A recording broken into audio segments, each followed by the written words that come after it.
Are you 55 or older and uneasy about market swings? Today we'll talk about why volatility hits different at age 55 plus. We also have a visual example of how market volatility can impact one retirement, and you'll learn strategies to help you protect retirement income.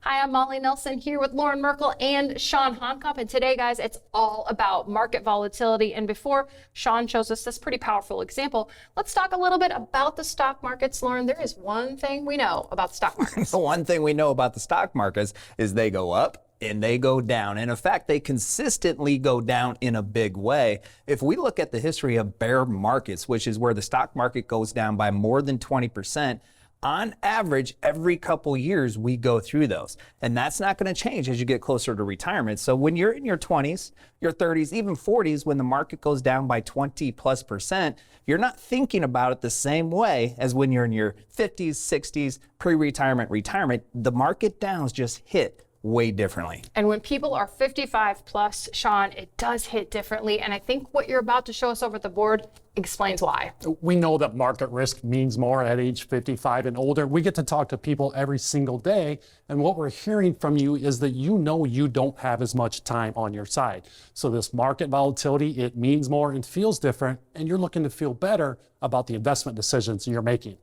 When it comes to investing, the simple goal is that you want maximum returns with the least amount of risk. Easier said than done, but the reality is the markets simply do not work that way. There are a few common indices out there that people watch and try to monitor and pay attention to how the markets are performing. You've got the Dow Jones, the NASDAQ, the Russell 2000, and the S&P 500. The S&P 500 gives us that broadest view of how the markets are performing because it includes 505 companies.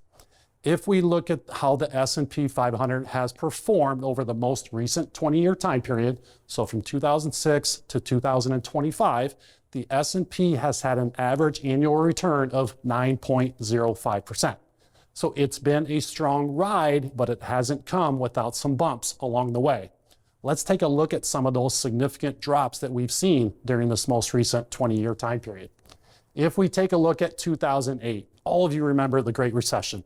Started late in 2007, lasted through early 2009. If we look at just the 12-month time period of 2008, the S&P 500 experienced a drop of 38%. If we go to 2018, this S&P 500 drop, this happened just within the fourth quarter of 2018. So during that Q4 of 2018, the S&P saw a 20% drop. If we go to 2020, this is what is referred to as the COVID correction. So this market drop happened just in March of 2020 alone. The S&P saw a drop of 34% during just that month.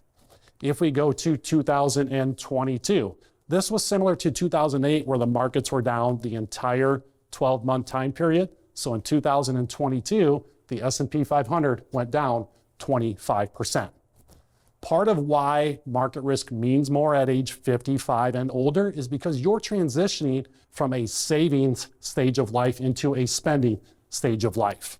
While you're saving, you are continuing to make new contributions and put new money in, which allows you to be buying shares. So when we see those market drops, that feels okay. Yes, you always want the markets to be growing. You want your existing money to grow. But when you're still saving and the markets drop, you have an opportunity to buy those at a discount. When you're in the spending stage of life, you're selling those shares, and those market drops can have a bigger impact on your overall plan. So in that saving, those market drops give a sale. It allows you to continue to put that new money in and buy additional investments at a lower cost versus in the spending stage of life, when you experience that market drop, it can lead to permanent losses. Let's take a look at a portfolio and how a market drop can impact that portfolio. So we're looking at a couple that has accumulated a $750,000 retirement portfolio. Their lifestyle is $3,500 a month, which means they will be taking out $42,000 per year for their lifestyle. If they take that $42,000 out each year on their $750,000 portfolio, in year one, that represents a 5.6% withdrawal rate. But what if this couple experiences a 30% market drop in year one of retirement? Now their $750,000 portfolio that they previously had goes down to $525,000. This couple, like all of you guys don't want to change your lifestyle. So they want to continue to take $3,500 out per month, meaning $42,000 per year. They're taking the same amount of money out, but this is on a lower portfolio total. So now that same distribution represents an 8% withdrawal rate. A higher withdrawal rate on your total portfolio increases the likelihood of you running out of money. When will that next market drop happen? That's a question we get all the time. You want to know, what are the markets going to do? That's a question that simply cannot be answered. We know we're going to continue to have market drops, but what we don't know is when that drop will happen, how big of a drop it might be, and how long it will stay down. And Sean, that's where it would be great if you had a crystal ball that could tell you when the next market drop is as a retirement planner, but nobody has that crystal ball, Lauren, and no one knows when that next market drop is coming. Except for we do know that it's going to happen. We don't know when, we don't know how big, but it's going to happen. That's what you want to protect against, because when you're retired, you're taking income and your portfolio sinks, you're taking a bigger percentage of that portfolio out. That's where you realize those permanent losses, which can have a really detrimental impact, not only short term, but more importantly, long term over your portfolio, the reality of it being able to last. Well, that's one of the biggest concerns I know that you talk about when you sit down with families and visits or retire ready calls is they'll say to you, I don't want to run out of money before I run out of time. And an experience like this can really accelerate that. It oftentimes is part of the initial conversation as people are looking to make this important decision of retiring and giving up that comfort of that paycheck. You want to know, can you retire? And concern one is, do I have enough money? Can people make it all the way through retirement? There's a lot of unknowns with that, but that's where getting more information is going to make you feel better. Lawrence touched on it, we've touched on it, that market volatility will continue, but you want to feel good about what decisions you're making and what else you need to be thinking about at age 55 and older. And one of the scariest parts about the market is you can't control it. You cannot control what the market does. So you kind of feel helpless when it comes to seeing your portfolio go up, go down. But the good news is you don't have to feel helpless because there are things that you can do to control your portfolio. You can't control the market, but you can control your portfolio. I'm glad you said that, Lauren, because that leads great into what we're going to talk about next, which is how to rethink investments, rethink your portfolio, and protect against market volatility. So now, guys, it's time for strategies and solution. This is the fun part of what we're doing today. This is where we get to figure out how not to let the market erode our retirement. Okay, let's do it. We've got strategy number one, update your investments. And Sean, this is a really important part of this. And you sit down with people a lot. You talk about where they're at with their investments, and then you talk about risk. And a lot of people are really, it's really eye-opening for them when you have this conversation. It's super helpful. You know, at age 55 and older, you should be looking for more information around your investment portfolio. And that's what our process allows us to do with the couples and individuals that we help with. As we first get to know you, we have some good conversation. As we continue through our process, we've got some great resources that help you have a better understanding of exactly what your risk score is. And then we go a step further and we are able to now quantify what that means to a given portfolio. When we're younger, it's okay to just relatively know what kind of risk people are taking. At 55 and older, you're looking for more. You want to feel better about these decisions. So knowing what level of risk you're at, which sometimes is surprising, sometimes it's not, and then knowing exactly what a given market experience could mean to your portfolio is super helpful. And that part is not the kind of information that is often there when we're younger, and that's the part that's really helpful. We know we can quantify dollars. Everybody knows what a specific amount of dollars is, and that gives people a better sense of what that risk score means to them. So if we have $1 million portfolio, and if we have a very poor market, could your portfolio go down to 600,000, or maybe it's only 800,000? Whatever that looks like, you want to feel good that you are making the right decisions and you're comfortable with the current level of risk that anybody is taking. And some of the feedback that we get is it's not just us talking about it. You have $1 million portfolio. We go through a really poor market experience. It's going to go down. It could go down by 250,000. They get to see it. So they get to see this is how much risk they're taking in their portfolio. And then the conversation is, how do you feel? Do you feel comfortable? Does this work within your overall plan? Or like the example that you showed, we go through a really poor market scenario, it's going to blow up your retirement. All of that kind of stuff is discovered. That's a really in-depth conversation to help you really dial in where you should be from a risk standpoint. If you're watching and wondering how much risk am I taking and you're unsure, you're not alone. This happens all the time with the families and individuals that we meet with and talk to on Retire Ready calls. So now may be a good time for you to have that risk conversation. Here's a great opportunity. It's a Retire Ready call. It's a complimentary call where you can ask a question about market volatility. Go to retirereadycall.com to schedule your complimentary call today. So risk, that's a big part of rethinking investments as you head towards retirement. Another thing is, I'm going to talk about it in my terms. This isn't exactly how you guys talk about it, but thinking about your money and when and how you're going to spend it. I know you have a much more eloquent way of putting that together. The way I would characterize that is being more intentional. You have to be more intentional at this phase of your life with your money, with your strategies. When you're in your savings years, you can just kind of spread your money out a little bit, diversify, and let the markets and the portfolio do what it does. But now you're in your 50s, 60s, and 70s, you need an intentional strategy, and we call it the bucket strategy. So there's 3 different buckets. You have your now bucket, which has a very specific intention. You have your later bucket, which has a very specific intention. And then you have your forever bucket. And then those buckets are invested differently to make sure that each one of those buckets is going to accomplish what it is you're trying to accomplish throughout the different phases of your retirement. Because just like in the savings years, you have different phases. In your retirement, you're going to go through phases as well. Okay, so let's say I've identified the buckets. I know what my 3 buckets are.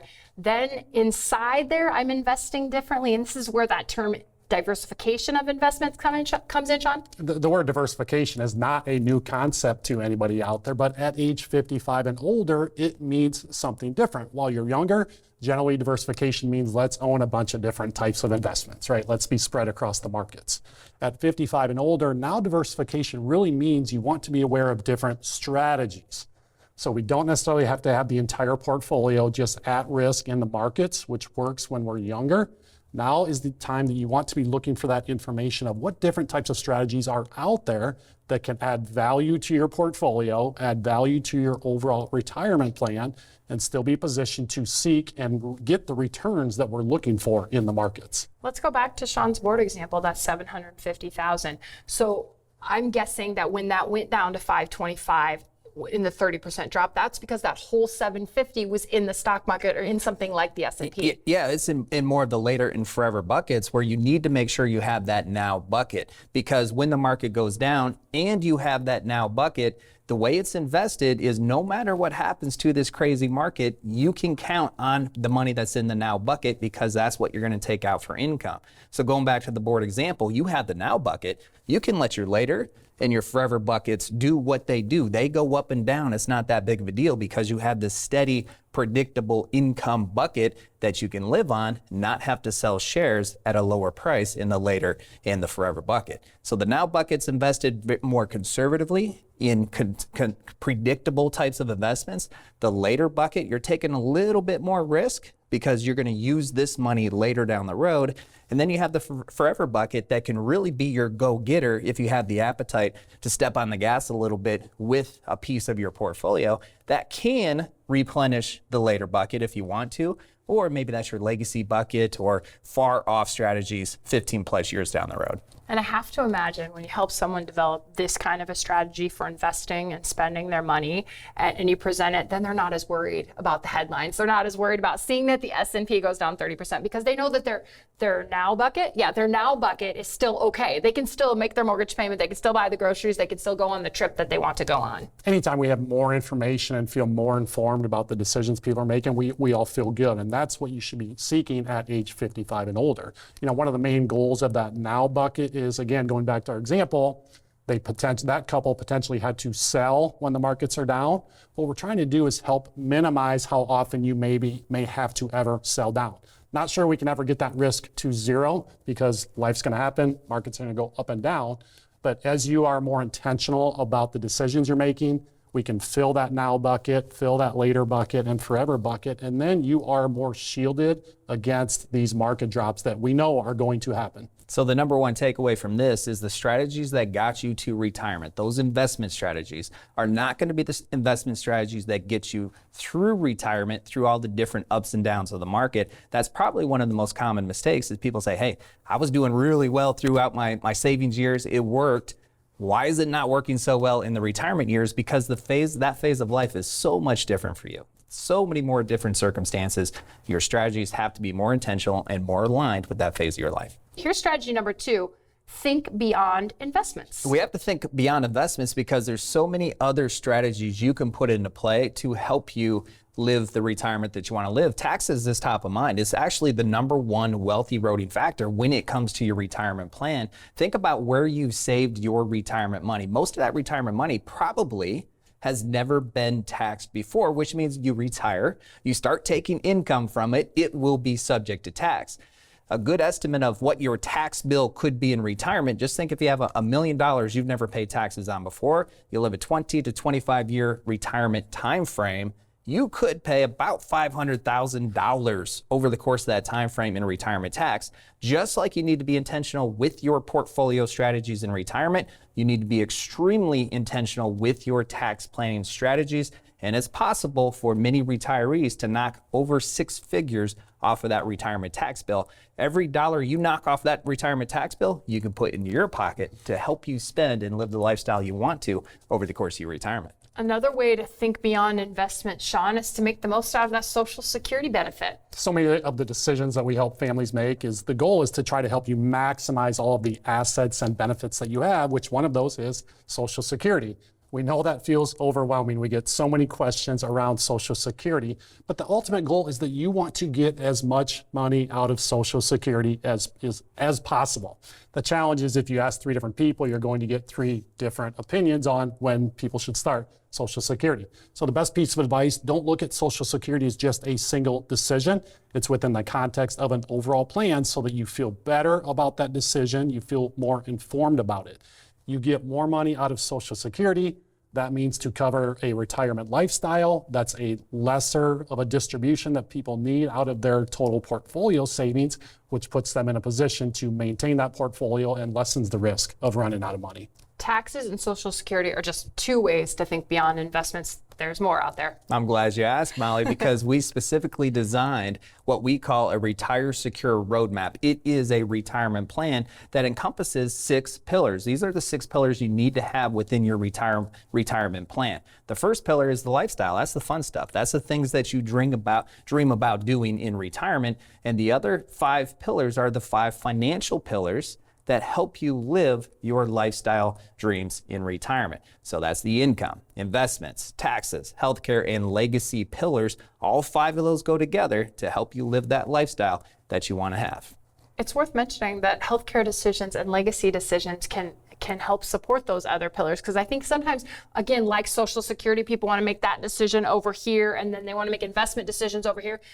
Bring healthcare into that conversation to make your money last. Sometimes we talk about reclaiming some of your early retirement years, but so many people don't want to retire prior to 65 because, not because you don't want to, but because you think you can't because of the healthcare costs. So many times as a part of the Retire Secure Roadmap, we focus on the healthcare element, and we find ways within that pillar alone to help people retire prior to 65 and reclaim some of those early years. So Lauren, you showed us that Retire Secure Roadmap. That's the visual representation of the plans that you guys help families build. That leads into strategy number 3 that's going to help with this market volatility, help you feel better about market volatility as you head into retirement. And really the strategy is building a comprehensive plan, because the plan will show you what's going to happen when those market drops. And generally you're going to feel better about it if you have an idea of how your portfolio will react. What people are looking for is this clarity, this confidence, just more information on what does your picture look like. So we're going to have all of the best information.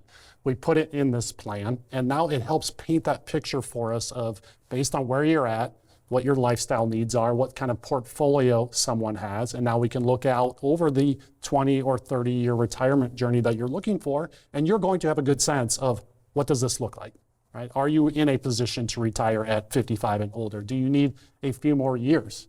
We often have those conversations of, I want to retire. I don't know if I can now, or maybe I could have 2 years ago. So the sooner you get that comprehensive plan, the better you're going to feel about this stage of life as you approach new decisions that you've never had to make before. And Lauren, you hear it all the time from people. The hardest part is Getting started. getting started. Because you think about this retirement plan, I mean, we describe what that plan is, but what is it really, and what is the impact that it's going to have on you? So trying to digest all of the information and then saying, where do I go? Now I have a basic understanding. I need a plan. It needs to involve at least 6 pillars. What do I do next? And that's why we developed the Retire Ready Call, to have a simple process for people to get answers to the questions that you're looking for. It's simple, it's easy, it's 15 to 20 minutes of your time directly with a retirement planner to answer questions you've been thinking about, to give you more confidence as you make this transition. You can schedule a call at retirereadycall.com. It is a great first step. And then there's some more steps to building a retirement plan. Sean, you help people do this all the time, and you've seen them. You've seen that start with the Retire Ready Call, and then you've had the privilege of delivering them a written comprehensive plan. And the reactions are usually, people are pretty excited about having that written plan. Getting through this process and getting to that point, believe it or not, it's fun. We've seen so many times the relief that comes out. It's that confidence and clarity that this written out plan and having a visual now about what your financial picture looks like, it feels really good. Working with an individual recently, she reached out to us maybe 3 weeks ago. She's emotionally ready. She had no sense of whether or not she was financially ready. So she knows she wants to be done working. We've made it through our process now. We've helped her put that comprehensive plan together. She knows she is financially ready as well. And I know that she's going to be retiring here within the next few weeks. So we've helped her feel more confident about that decision. She also had a portfolio where she had a heavy concentration risk in her employer stock, which is common for a lot of you out there. You are able to invest a lot of your portfolio into your employer stock. That was something that was a concern of hers. That's something we were able to address right away and bring down her market risk. So she feels good about her decisions. She feels even better about her portfolio, and she is feeling a lot of relief and comfort and looking forward to putting in her retirement notice very soon. That's exciting for her, and that's what people are looking for. Some of that clarity, that confidence, that written plan shows her exactly how it's all going to work out. She was unsure. You can start with a Retire Ready Call, and then maybe you can end with a written retirement plan, but the call is a great way to ask some questions about what's on your mind. Go to retirereadycall.com. And Sean, the calls sometimes answer specific questions, sometimes they're broad questions, but usually you find 15 to 20 minutes is pretty productive. Yeah, we're looking to make the time as valuable as possible to whoever the person is on the other end that's reaching out to us. So there's a lot of times where people are looking to make immediate decisions. Maybe a life event happened. They're ready to make some big decisions, or they've been watching our TV show for a while, right? They want to learn more about who we are, or learn more about what it means to have a comprehensive plan. So we can spend that time with you, and we can go whatever direction is the most beneficial for you during that time. And then as we finish up that call, we're going to know whether or not it makes sense to have further conversation beyond that Retire Ready Call. Yeah, that Retire Ready Call is the start of our process. Some people just end there. They get the information they need. They don't need anything else to go forward. Many people do go forward to start to build their plan. Either way, what's right for you? What do you want to do? You're going to get information that is important to you in your retirement. So information about retirement, that's what we like talking about on this show. It's Retiring Today, and we thank you for watching. Thanks for watching. If you liked this video, click here for more great content from our team. Don't forget to subscribe to continue to receive helpful information for your retirement planning.